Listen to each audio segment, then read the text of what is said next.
Hundreds of families across the country and right here in Kentucky, Anna, have been waiting months for their loved one's headstone to arrive at their gravesite. WDRB's Monica Harkins explains the shortage that has families desperate for closure.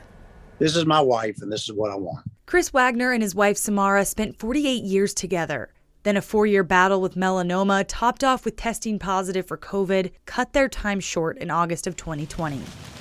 Chris says he was expecting to wait about 5 months for her headstone, but that's not what happened. The frustrating part for me was March, no headstone, April, no headstone, May, no headstone. It took until July to get his wife's grave marked, nearly a year after she died. You drive in the cemetery and you see something besides a pile of dirt. So yeah, bad. That's to say the least.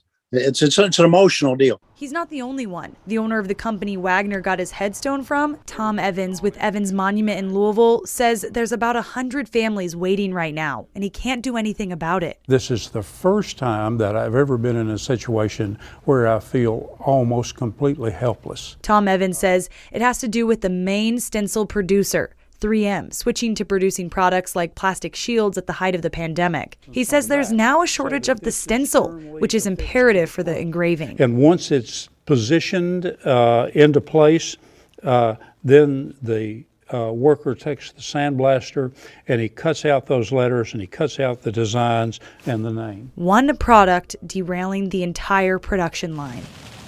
Christina Worthington's mom died related to COVID-19 in February of this year. And it's been 8 months now with no engraving on her mom's mausoleum. We just stare at an empty square. She ordered through Evergreen Cemetery and Funeral Home off Preston Highway and says the company hasn't given her a reason for the wait. While Tom Evans isn't the one she ordered through, he says it's a national stencil shortage. We're not angry, we're just hurt.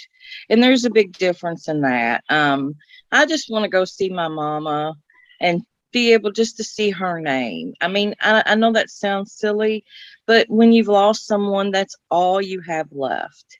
And we don't even have that yet. She says filling the spot will help fill the hole she feels in her heart. Evans says he's been in contact with 3M, and 3M is expected to begin production soon, but with the backlog, it could still be months before production is back to normal. In Louisville, Monica Harkins, WDRB News.